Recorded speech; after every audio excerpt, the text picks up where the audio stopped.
I'm Reverend Duncan Eric Teague, or I sign my name Duncan E. Teague, and I am a proud Unitarian Universalist minister.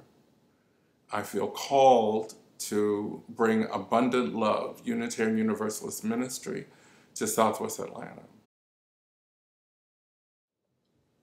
Um,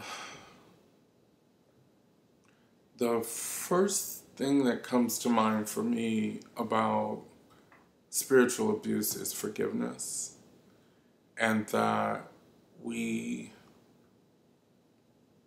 means all parties involved, because it's my impression that in some cases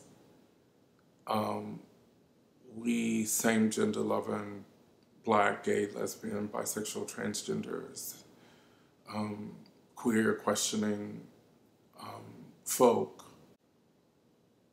have been on both sides of the equation. And when we come to recognition of the harm we've done to somebody else, and even, I think, more spiritually painful, the damage we've done to ourselves, the first step is forgiveness. And that may mean, for some folks, forgiveness from that which we consider most sacred, the divine, God, our Savior, Allah, for whomever we feel responsible to.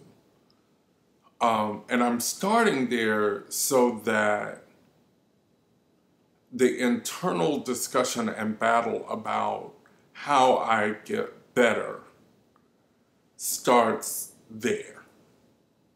So it's not about what somebody else did. It's about what I'm going to do about my situation right now. And forgiveness doesn't require all these other characters.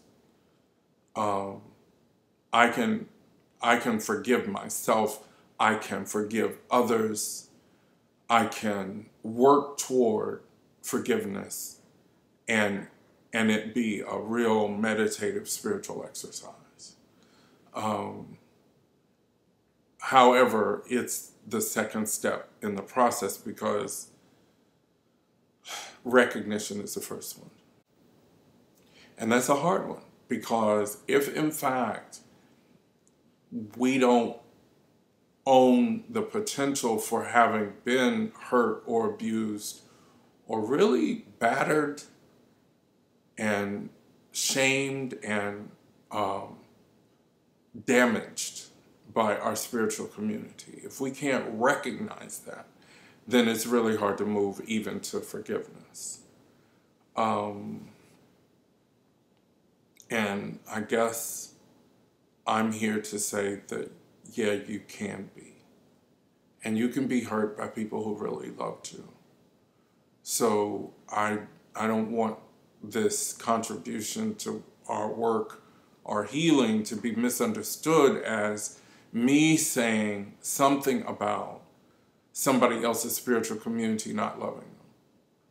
Because folks who love you dearly can kill you.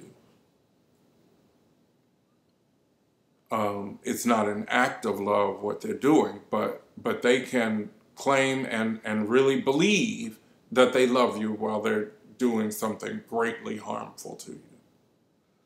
And so I don't think that's outside the bounds of what's possible even in a spiritual community. And I'm using really broad language because I don't think anybody gets left out of spiritual hurt or being wounded. And there are those for whom the relationship is so primary, so crucial to their identity, to who we believe we are, that the notion of leaving is not on the table. And I'm not sure what I could say to somebody who's in that predicament, except that that you obviously are working toward, I hope, recognition of it and making sure it doesn't happen again, either committed or suffered, and that you're working toward a place in your spirituality where that isn't a concern. I hope that's the case. And that it's not just about spiritual denial. For me, at a time when I wanted my friends' deaths and illness and dying process to be equivalent to anybody else's dying process in my home congregation. And I was told repeatedly, it is not, and we can't honor it. I chose to leave. I didn't know I was going to choose to leave, go into another spiritual community, and stumble my way into becoming the minister I was called to be. I didn't know that at the time, but I knew I had to set myself free enough to go somewhere else while I was in that kind of pain. Because I was grieving, I was working toward liberation of people with HIV and AIDS. And my church didn't have something for me that was helpful. And what they did have for me didn't work because I was trying to live in integrity. So I gave myself permission to walk away from the institution that had helped make me who I am. So there is no denial about the power of the love, the shaping, the community, the who I am because I was raised in the church, the Black church. There's no denial about that. But there was no denial about the hurt I was putting myself through to sit there and be there and watch everybody else get what they needed spiritually. And somehow or another, myself and my friends, because of our sexual orientation, were not on the list.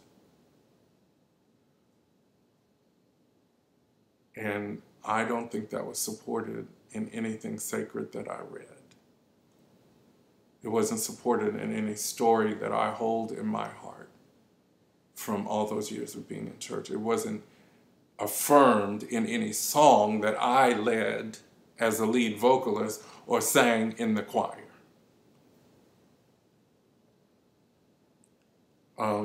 But be clear that this is not the typical message of just come out, because you got to go somewhere when you come out, and especially if you were raised in the kind of spiritual community I was.